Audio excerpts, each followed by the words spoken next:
Welcome back, everybody, to another Timmy Talks.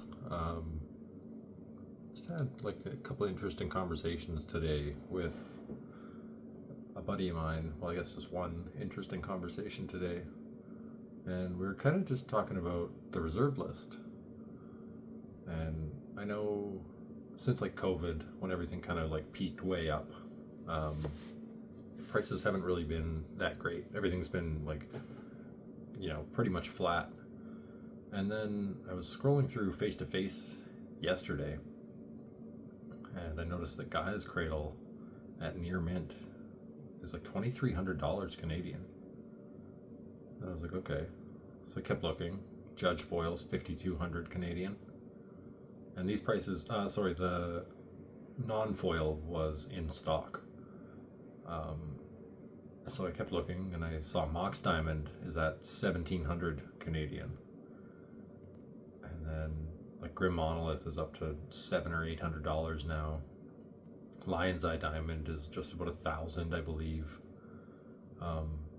So I was like, wow, that's kind of weird, because looking at like TCG Player, like US markets, everything's pretty much flat. And that made me think back to a discussion I had the other day with somebody else, talking about pre-modern becoming like pretty, I don't want to say regulated, but like pre-modern is obviously like pre-modern cards, vintage. So I thought that was kind of interesting that these variables, or that variable, played into it. And I also think, as much negativity as there is around the reserve list, I don't really know that it's as bad as people seem to make it out to be.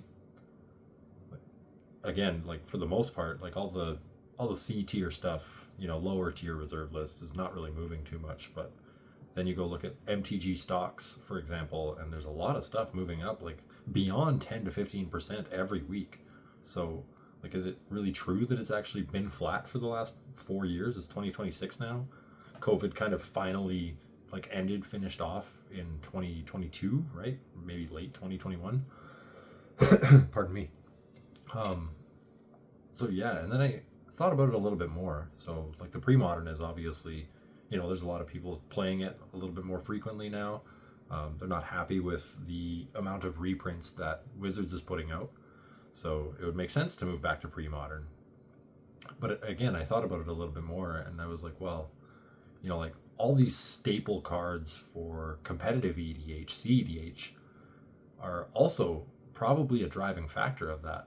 Like these are extremely played in the top tier decks. There's things like Yawgmoth's Will, which again, that is another card that has moved up quite a bit in the last 2-3 months.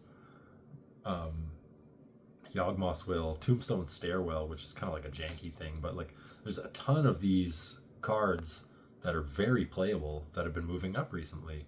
And I think that's partially due to the pre-modern thing, but also due to cEDH becoming more and more common. Like a lot more people are shifting to it. And I don't know if that's because they're tired of the my deck's a 7 conversation, my deck's a bracket 2 or 3 conversation, and then they just get pub stomped or whatever. But I do know a lot of people personally, I don't want to sit there and play a 3.5 hour fucking game.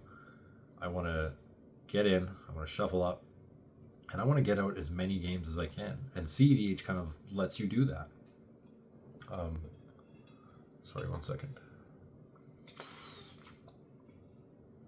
Yeah, cEDH kind of lets you get in, you shuffle up, now I'm jamming all these extremely powerful spells and presenting win attempts as soon as turn 2 or 3. And a lot of people don't like that. Some people just want to sit there and play a 5-hour game and get board wiped. Somebody wants to get Armageddon cast on them 9 fucking times for whatever reason. It's a separate conversation. But, so I thought about it, and I was like, yeah, that does kind of make sense that, not only are they reserve list cards, but also like pre-modern gaining popularity and cEDH gaining popularity. And these high-end reserve list cards are gaining traction, and they're moving up. Like Gaia's Cradle, I looked at in, I want to say November or December of 2025, and it was, like $1,600-$1,700. And now we're 3-4 months ahead of that, and it's gone up almost $1,000, $600 Canadian in a couple months, like within a quarter, basically. So, I'm a big advocate for the reserve list. I like what it stands for. I like that these cards aren't going to be reprinted 100,000 times until they're worth nothing. Um, I think that the pieces that I buy for my decks, not fully, but I think to an extent, they should retain some value. It's not only is it a trading card game, but it's also a collectible card game. So that aspect of it being collectible, means that your items that you purchase should have some kind of intrinsic value as time moves forward. Again, not everybody's going to agree with this. A lot of people are super against the reserve list. I'm okay with that. I don't care. That's fine. If you want all your fetch lands to be 15 cents, great, man. I'm happy for you, or sad that happened, whichever would make you feel better. So it was an interesting little conversation. I can't quite recall like all of it, but it just got me thinking about it a little more. Like there's a lot of factors that are playing into this. So if you're collecting reserve list cards, there's a ton of them. There's over 500, I think.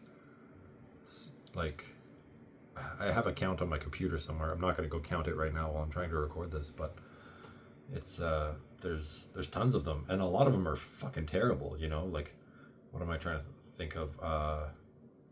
Azaza? No, not Azaza. Something from Homelands. I mean, there's tons from Homelands. There's like the Polar Kraken, and there's lots of Ice Age cards that are, they're not good, and in no right should anybody be playing them beyond like fun in their decks. But then you move up that tier list, you've got like your F tier terrible, and then you move up to D, and then you move up to C, and then you move up to B, which is, your things like Yawgmoth's Will and Intuition and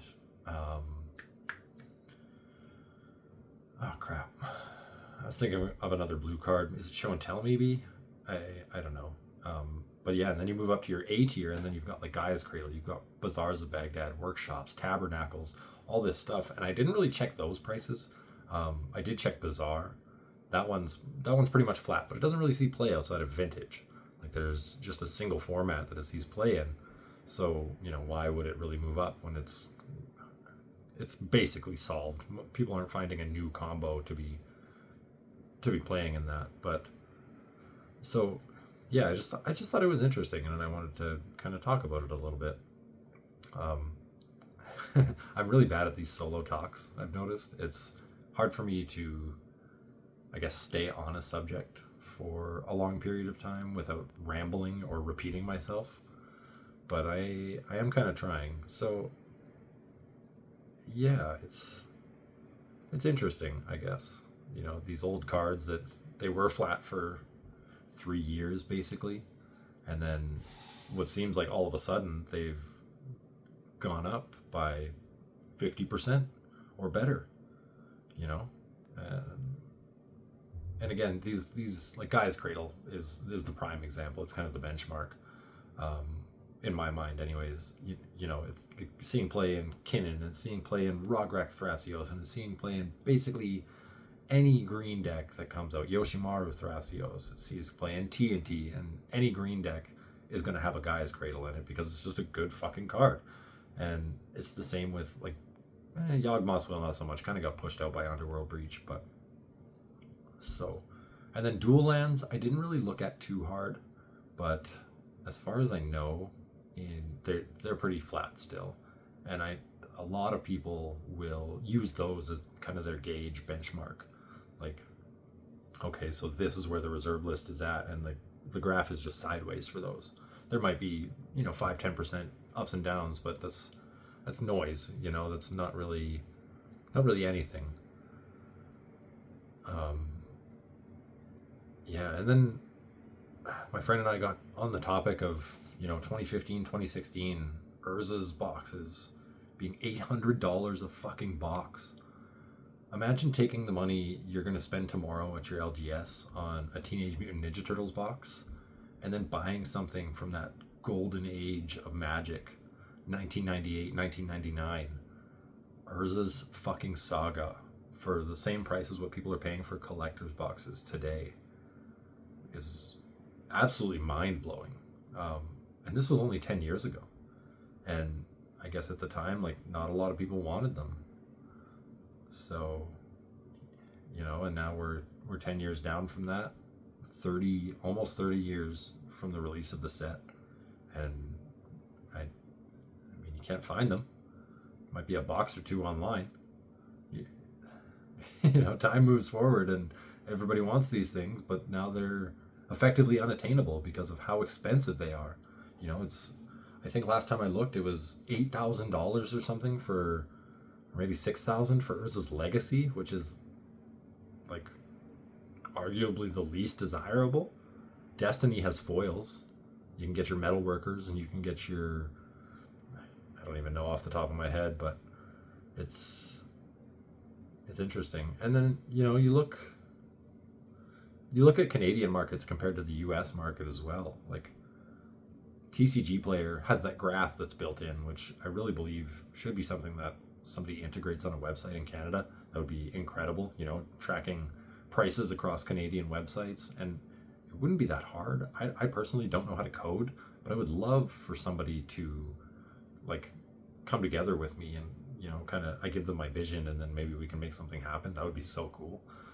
Yeah, it kind of just like scrapes information from Canadian websites. You know, this was the last sold, I don't know, Savannah at $600, and then 2 days later one sells at $650, and then you see the graph doop, doop, doop, doop, doop, you know, do its graph thing. I think that would be really great to have in Canada. But again, a different thing.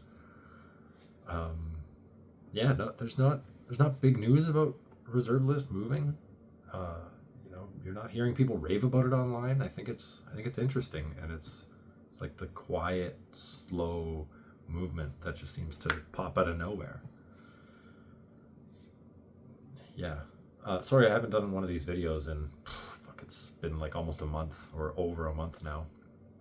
Had a lot of stuff going on with the kids and editing with the pack a day and other things going on. So I promise I am going to try to do this more often. I am still trying to get comfortable in front of the camera to, you know, find things to actually talk about that people are going to care about. Maybe I shouldn't care if people care. Who knows? Yeah. I just thought it was interesting. Mishra's Workshop hasn't really moved either. I think that one has the 4 seasons in it. There's like the spring, summer, fall, and winter. Maybe I'm wrong. And yeah, like Grim Monolith is also up a little bit. I think I mentioned that already. The Mox Diamond blew me away, but that's because I think 2022 is when I bought mine, and it's terrible. Let me, one sec.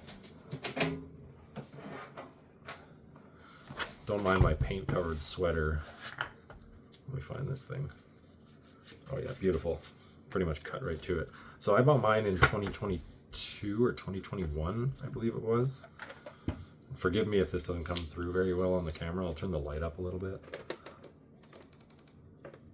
But I paid $250 for mine. This thing, infamous at LGS's, not actually, but like, I don't know how well it's focusing or anything like that. I can't see the actual camera. You can see there's a little bit of a crease right down the center of it, and like gunk all over.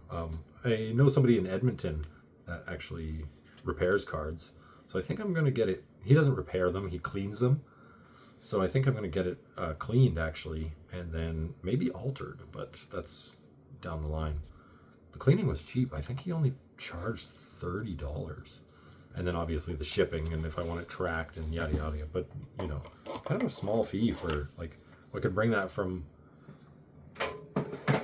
well, I think it would still be damaged because of the crease, but I still think that it would be not a bad idea to do.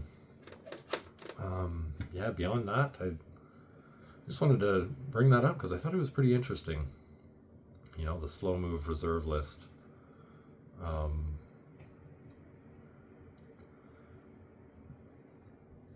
Yeah, I guess that's it. Thanks for watching another Timmy Talks. go check out the other video where I got fucked on a collection. Paid $1,000, which should have been almost $5,000. Would have been a really nice collection flip. I got absolutely trashed on. I can't link it in the bottom of this video because I'm doing everything off my phone.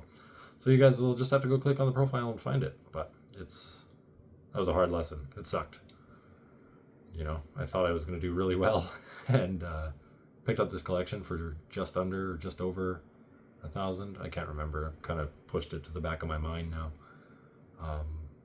Picked it up and, you know, I looked at it. I saw the videos this guy sent me and I was like, holy shit. There's Ancient Tombs and Shocklands and Fetchlands and Snapcaster Mages and Flusterstorms and Glenelendras and Vindalin Cliques and Crucibles of Worlds and play sets of swords. And I was like, oh my god, my inner Timmy was exploding. And then I received it, and the second, you guys probably can't see it, the second I pulled it out of the box, I knew it was all hopes and dreams.